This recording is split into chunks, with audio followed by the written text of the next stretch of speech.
Well, hello there and welcome back to freephotoshop.com and this in-depth series on the levels commands right here inside of Photoshop CS3. And don't forget, no matter what version of Photoshop you're using, you can follow along with the majority of this series by using the standard levels commands right across the Photoshop family.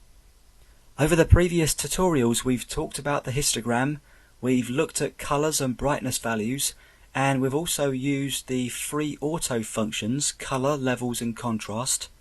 Now it's time to finally start making some adjustments to our own images. Starting right now, we're going to be looking at some of the tips and tricks that will give you the ability to use levels productively and efficiently. And then move on to the next video where we'll delve into channel by channel modifications. For now though, we're just going to focus on generally using the levels command, and I'm going to start things off here by coming up to the top and hitting this little icon here, which will load up Adobe Bridge, which in this instance we're going to be using just solely as a file browser. It is capable of much more, and I'm going to open up this image called Safari, which is a photograph taken from a safari mobile in the wilds of Mombasa, would you believe. Now at the moment the image is slightly washed out, I'd say, as far as the colours go. Things are looking fairly flat, not in a major way, but we've got a few slight issues with the brightness and contrast of the image. And you know what? You may be sitting there thinking, it looks okay to me, you know, that's a perfectly normal reaction. Sometimes you don't see these things until you actually start working inside levels or whatever command you're using to try and make the image look better. Now before we do anything else, you may be wondering why we're not using the brightness contrast command up here inside the image menu and the adjustments submenu. I mean, if we're trying to improve the brightness and contrast of an image, wouldn't we be better suited starting here? Well, I'm going to go ahead and open up the brightness contrast controls, and you'll see that for the brightness option we only get one slider, and that's based on the midtones of the image. So as I'm moving the slider around, I'm only directly able to affect the midtones. I can't modify the shadows and the highlights independently of each other. In fact, I can't modify them at all. I certainly can't make any adjustments on a channel by channel basis, so straight away we're very restricted here as to what adjustments we can perform. Now you'll find that here inside Photoshop CS3, the brightness contrast command has been modified by Adobe's programmers, and you can get some fairly good, although fairly basic modifications going on by using it. Before CS3 this command was a lot more abrupt, and therefore not too much help when you're trying to make a delicate and subtle alteration to an image. My advice, if you're able to improve an image here in Photoshop CS3 by using it, then job done. If you want more control and better, finely tuned results, then let's cancel out of here and get back to the world of levels.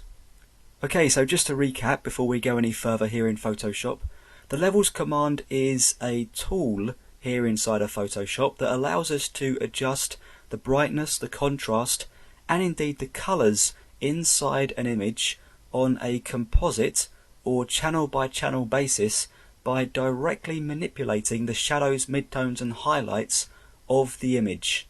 A really powerful tool which you can yield some great results by using.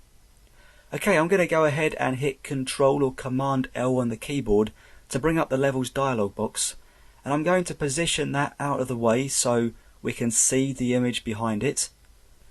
So we now know from the previous two tutorials in this series that we can use the levels command to stretch and manipulate the brightness levels of an image in any of three locations, those being the shadows, the midtones and the highlights, and we can remap the location of those shadows, midtones and highlights by adjusting these sliders down here, or by entering a numeric value into the input boxes. All the other brightness values are then redistributed to evenly fill the space inside the histogram, meaning that we can make direct adjustments to the brightness, the contrast, and indeed the colours inside of our images. Now for the moment, don't worry about the output levels, the auto and option buttons, or the eyedroppers. We'll be spending some more time with them later on in this series. For now, let's focus all of our attention to this photograph of a safari in Mombasa and see if we can make it look any better using the levels command. I'm going to move this as far out of the way as I can, just so we can see as much of the image as possible. Okay, now let's take a look at the shadows, and if we refer to the histogram, you can see that we've got very few shadows going on inside this image.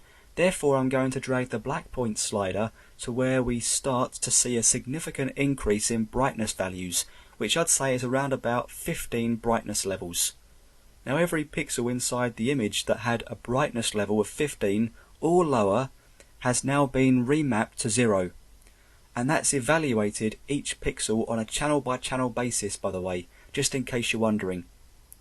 Now if I grab hold of the black slider once again and drag to something like 100, so now everything with a brightness level of 100 or lower is turning to black, I'm creating some pretty intense clipping of the shadows inside this image. Now obviously I've gone way too far there, but the question remains, how do we know what we're clipping and where we're clipping it inside the image? Well, to get the answer to that, we just need to hold down the Alt key here on the PC or the Option key on the Mac and then drag the black point slider. I'm going to pull it over to the left hand side here, so we're back at the beginning, and with the Alt key or Option key pressed, we have a white image indicating that no clipping is occurring. So where we're seeing white, we are in fact learning from Photoshop and from the levels command that no clipping is occurring inside this image or inside the white regions of this image. Okay, so far so good. I'm going to start dragging to the right, and you'll notice that we start to get these patches of yellow appearing. Drag a little more and we get patches of black and also red. And what this is telling us is that we're starting to clip colours inside a particular colour channel. And where the image turns black, we're clipping colours inside all three of the colour channels. Our aim is to avoid clipping colours altogether, of course. There are exceptions to the rule, but generally you'll find that you'll want to retain colours inside the image rather than clipping them away. Okay, I'm going to leave the shadows set to 15. Now I'm going to Alt or Option drag on the highlight slider, and this time everything that isn't black is being clipped away in 1, 2 or all 3 of the colour channels.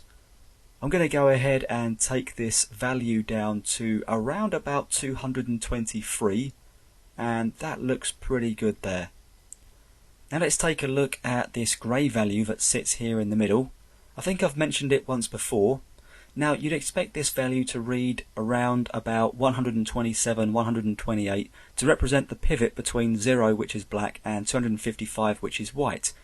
Unfortunately though, it's a little more complicated than that. The slider is actually called the gamma value here in Photoshop, and it's measured as an exponent rather than a numerical brightness value like we get with the other two sliders. Now I'm no genius at maths, not by a long shot, believe me, but an exponent means that it's measured as a power. Now if you move the black and white sliders to different values here inside of levels, you'll notice that the gamma value always tries to maintain its position in the center of the spectrum. The gamma value increases as you move it closer to black, which lightens the midtones, and decreases as you move it closer to white, which darkens the midtones. Okay, I'm going to go ahead and reset this value to 1. Now on the keyboard, because the keyboard can really yield some great shortcuts that will save you plenty of time, I'm going to go ahead and nudge the value down with the down arrow key on the keyboard until I get to a value of 0.85, and that looks pretty good there. Now unfortunately some of these trees over here on the left hand side, and indeed on the right hand side, but especially on the left hand side around about this region here, are a little darker than I'd like to see. So I'm going to hit Shift Tab to move my cursor to the previous input box, which is the shadows value. Then I'm going to go ahead and nudge the value down to 10 using the down arrow key, and that's starting to look pretty good there. Okay, I'm going to hit the OK button to accept the changes.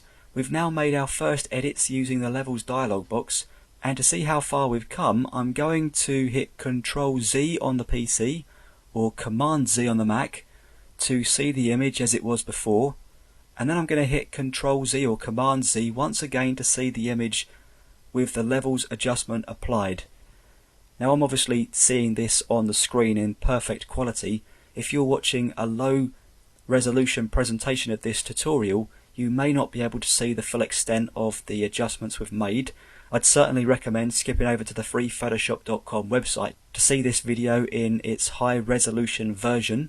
And just in case we're not completely sure of the adjustments we've made, this is before and this is after. So once again, this is before and this is after we've applied the amazing levels commands right here inside of Photoshop CS3. And if you think we've done a great job here, then just imagine what we could have done if we'd been working on a channel by channel basis. Stick with me here on freephotoshop.com because that's coming up next.